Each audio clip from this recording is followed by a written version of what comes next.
Se ha escrito más sobre las apenas 2 décadas que duró la herejía de Amarna que sobre los restantes 3000 años de la civilización faraónica.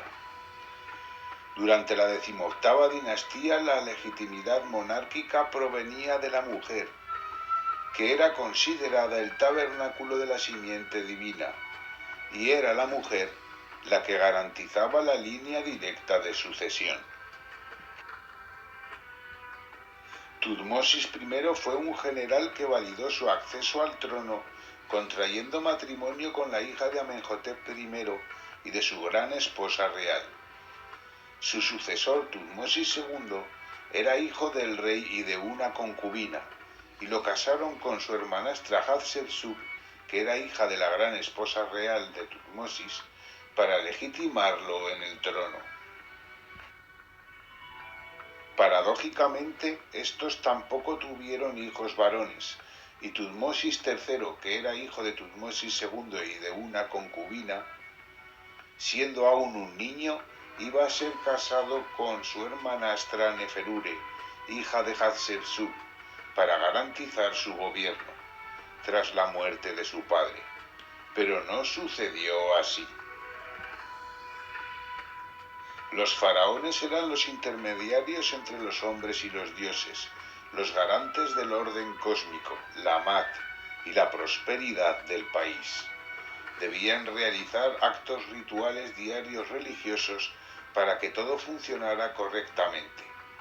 Al no poder atender a la gran cantidad de dioses que componían el panteón egipcio, delegaban en los sacerdotes de los templos para atender las necesidades de las divinidades. En el año 7 del reinado de Tutmosis III, su ambiciosa tía Hatshepsut, que había obrado como regente del rey niño, dio un golpe de estado y se autoproclamó faraón. La sacralidad de su figura, ya que era la descendiente directa del faraón y de la gran esposa real, y sobre todo su alianza con el credo de Amón, culto en alza, que elaboró la célebre teoría de la teogamia, según la cual Amón había ocupado el cuerpo de su padre putativo Tutmosis I, cuando éste engendró a Hatshepsut, convirtiendo a ésta en hija directa del dios, fueron los garantes de su acceso al trono. Esta alianza dotó al clero de Amón de un poder sin límites. Hatshepsut fue una buena gobernante y ni asesinó ni desplazó a su sobrino Tutmosis III, y aunque mientras ambos vivieron solo ella tuvo el poder, mandó a éste al ejército para que siguiera formándose y pudiera después sucederle tras su muerte.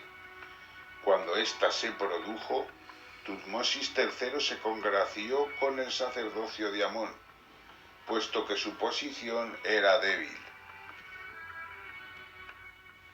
Les cedió parte de la liturgia y les otorgó multitud de concesiones, mientras él marchó a la guerra en el Oriente Próximo.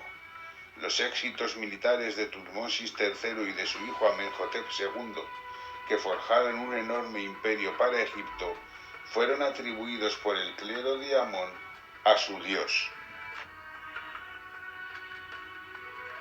Según ellos, Amón había guiado a estos reyes a alcanzar tales logros militares. El poder de este sacerdocio hizo peligrar la posición de la monarquía. Tutmosis IV se desvinculó de Amón, atribuyendo su acceso al trono a la Esfinge, que representaba al dios solar Re-Haracte, y su sucesor Amenhotep III fue conocido como el Rey Sol, ya que ambos faraones potenciaron el culto a Ra en sus manifestaciones solares para contrarrestar a Amón. Pero el poder de este clero no paraba de crecer. Fue entonces cuando Amenhotep IV, auspiciado por su madre, la gran esposa real de Amenhotep III, Teye, y por su mujer, a la que asoció al poder gobernando como iguales, la célebre Nefertiti, en el año 5 de su reinado cambió su nombre por el de Akenatón, que significaba el hijo de Atón. Construyó en el centro del país una nueva capital, Aketatón, el horizonte de Atón, en la actual Tell el Amarna, y cerró todos los templos, disolviendo a los sacerdotes. El culto al disco solar Atón era antiguo pero menor. Había sido promovido por el abuelo y el padre de Akenatón.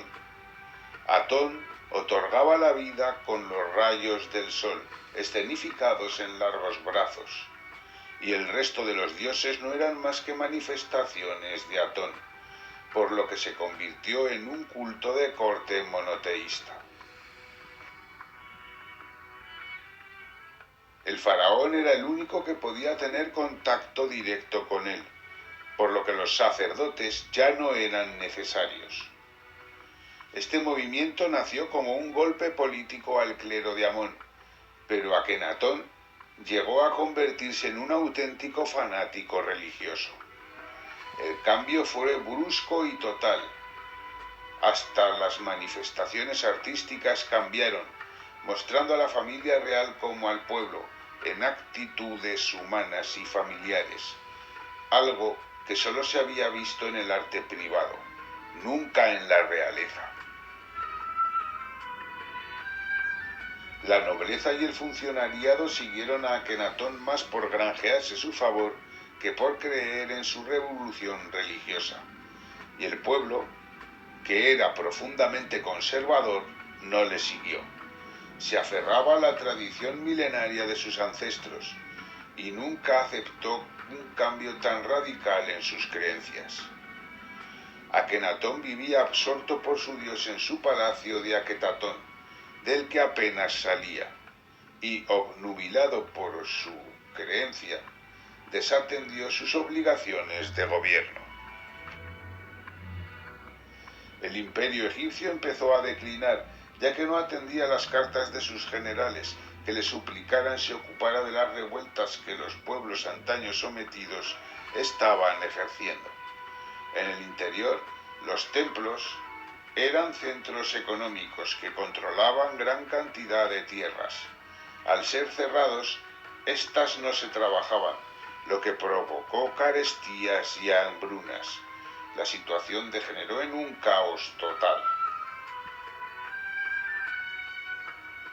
Finalmente, a la muerte del rey en el año 17 de su reinado, sus sucesores, su hijo Tutankamón y su suegro Ay, padre de Nefertiti, trataron de revertir la situación y de volver al culto politeísta tradicional. Pero con posterioridad, los ramesidas, al vincularlos con Akenatón, les hicieron también la damnatio memoria, borrando su nombre de templos y documentos. Esto provocó que Tutankamón pasara al olvido y que pronto dejara de ser recordado, lo que facilitó que su tumba, cuya entrada fue cubierta por corrimientos de tierras provocados por las lluvias y por la construcción encima de cabañas que ocuparon los trabajadores de la tumba de Ramsés VI, se mantuviera intacta durante 3000 años. Por lo tanto, pese a los ríos de tinta que se han escrito sobre la herejía de Amarna, a efectos prácticos esta fue un absoluto fracaso, y el clero de Amón recuperó un poder ilimitado hasta el final de la era faraónica. No obstante, algo perduró de la rebelión amarniense. Freud creía que Moisés inspiró su monoteísmo en la herejía de Amarna, y el credo cristiano católico está claramente influido por el himno a Atón, que Akenatón escribió para su dios.